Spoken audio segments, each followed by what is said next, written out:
सदर ने चेयरमैन नैब को गुस्से से घूरते हुए कहा कि मुझे परवाह नहीं कि तुमने इस इंक्वायरी रिपोर्ट में क्या लिखा है, मैं तो इसे पढ़ना भी गवारा नहीं करता। फिर उन्होंने इस इंक्वायरी रिपोर्ट को परे फेंक दिया। अपनी इस तौहीन पर चेयरमैन नैब उठ खड़े हुए और उन्होंने भी बड़े तल्ख लहजे में सदर से कहा कि आप कोई नया चेयरमैन नैब ढूंढ लें, मैं आपके साथ काम नहीं कर सकता। इस सदर का नाम जनरल परवेज़ मुशर्रफ था, जिसने 1999 में बड़े फख्र के साथ नैब बनाया था और जिस चेयरमैन नैब ने जनरल परवेज़ मुशर्रफ की खुशनदी के लिए अपना ज़मीन फ़रोख्त करने से इनकार किया, इसका नाम लेफ्टिनेंट रिटायर्ड शाहद अजीज़ था। ये वाक़या शाहद अजीज़ ने अपनी किताब ये खामोशी कहाँ तक में खुद तहरीर किया था। ये किताब बहुत सी खौफनाक कहानियों पर मुश्तमिल थी।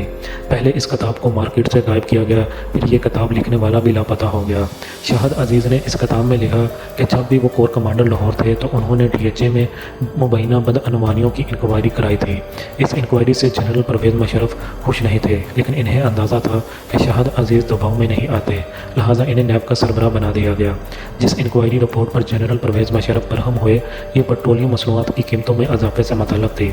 नैब ने शाहद अजीज़ की निगरानी में कई माह की तहकीकात के बाद ठोस शवाहद की मदद से यह पता लगाया था कि पेट्रोल की कीमतों का तयन बज़ाहिर ओगरा करता है, लेकिन हकीकत में ये फैसला प्राइवेट ऑयल कंपनियाँ करती हैं, जो नाजायज़ मुनाफा कमाने के लिए आवाम पर ज़रूरत से ज़्यादा बोझ डालती है। नैब ने 2006 में ओगरा की 81 अरब रुपए की करप्शन का सराग लगाया। इस वक्त के सेक्रेटरी पेट्रोलियम अहमद वकार और चेयरमैन CBR अब्दुल्ला यूसुफ से लेकर वज़ीर आज़म शौकत अजीज़ तक हर किसी ने शाहद अजीज़ पर दबाव डाला कि ओगरा के खिलाफ तहकीकात बंद कर दो। आखिर में मुल्क का फौजी सदर भी ऑयल माफिया का मुहाफ़िज़ बन गया, तो शाहद अजीज़ ने 13 जून 2006 को इंक्वायरी रिपोर्ट सरकारी तौर पर वज़ीर आज़म को भिजवा दी और इसकी एक नकल सदर पाकिस्तान को भी भेजी, जिस पर सदर साहब सीखपा हो गए। फिर इस इंक्वायरी का असर ज़ाहिर करने के लिए स्टेट बैंक ऑफ पाकिस्तान के गवर्नर डॉक्टर इशरत हसैन को लाया गया। इन्होंने नैब की इंक्वायरी की भी इंक्वायरी कर डाली। डॉक्टर इशरत ने दिसंबर 2006 में नैब के दावों को मुस्तरद करते हुए बड़ी बड़ी प्राइवेट ऑयल कंपनियों और ओगरा के गठजोड़ पर पर्दा डालने के लिए कहा कि कुछ सरकारी अदारों ने गलतियां ज़रूर की हैं, लेकिन इन गलतियों के पीछे बदनीयती नहीं थी। नैब के सरबराह शाहद अजीज़ ने डॉक्टर इशरत हसैन की रिपोर्ट को मुस्तरद कर दिया और आखिरकार छुट्टी लेकर बैठ गए। 2007 में उन्होंने इस्तीफ़ा दे दिया। शाहद अजीज़ की किताब मुझे इसलिए याद आई कि सुप्रीम कोर्ट के रिटायर्ड होने वाले चीफ जस्टिस उमर अता बंदियाल ने जाते जाते नैब कानून में की जाने वाली तरमीम को मुस्तरद कर दिया और एक साबिक सदर समेत 6 वज़ीर आज़म के खिलाफ नैब की तहकीकात को दोबारा ज़िंदा कर दिया है। जिस सुप्रीम कोर्ट ने नैब के पुराने कानून को बहाल किया है, इससे सुप्रीम कोर्ट के कुछ जज साहिबान नैब को पॉलिटिकल इंजीनियरिंग का अदारा करार दे चुके हैं और इस पॉलिटिकल इंजीनियरिंग की तस्दीक शाहद अजीज़ की किताब भी करती है।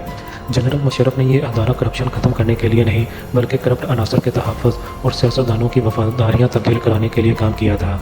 इस अदारे के पहले 4 सरबराह फौजी जर्नल थे। बाद में जस्टिस दीदार हसैन शाह और जस्टिस जावेद इकबाल को नैब का सरबराह बनाया गया। आजकल दोबारा एक रिटायर्ड जनरल इस अदारे के सरबराह है और आम ख्याल यह है कि नैब का पुराना कानून बहाल होने से ज़्यादा नुकसान तहरीक इंसाफ का होगा, क्योंकि आजकल तहरीक इंसाफ निशाने पर है। काश कि नैब का निशाना मुख्तलिफ अदवार में मुख्तलिफ सियासी जमातें नहीं, बल्कि सिर्फ और सिर्फ करप्शन होती। जनरल परवेज़ मुशर्रफ 2006 में ओगरा के खिलाफ नैब की इंक्वायरी को ना दबाते तो पाकिस्तान में गैर मुल्की ऑयल कंपनियों की लूट मार बंद हो चुकी होती।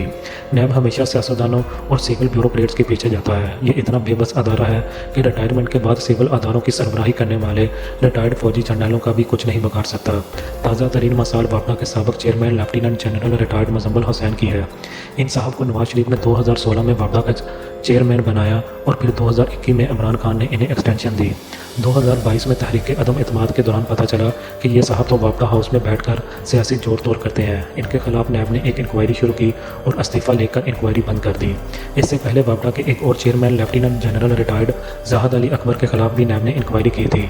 इनके 70 गैर मुल्की अकाउंट्स का पता चला था। नैब ने कुछ रकम लेकर इनके खिलाफ भी इंक्वायरी बंद कर दी थी।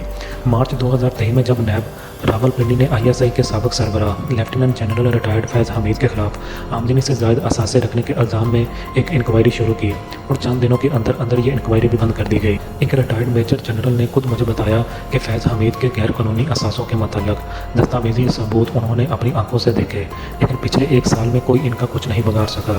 तहम नैब तरमीम के खिलाफ सुप्रीम कोर्ट के फैसले के बाद सियासतदानों के खिलाफ इंक्वायरियां दोबारा खुलने पर कुछ दोस्त खूब नाच रहे हैं। सवाल ये पैदा होता है कि नैब का पुराना कानून बहाल होने के बाद ओगरा और प्राइवेट ऑयल कंपनियों का गठजोड़ कमज़ोर होगा या नहीं, तेल की कीमतों में कोई कमी होगी या नहीं, बिजली बनाने वाली प्राइवेट कंपनियों की तरफ से जो लूटमार की जा रही है वो कम होगी या नहीं।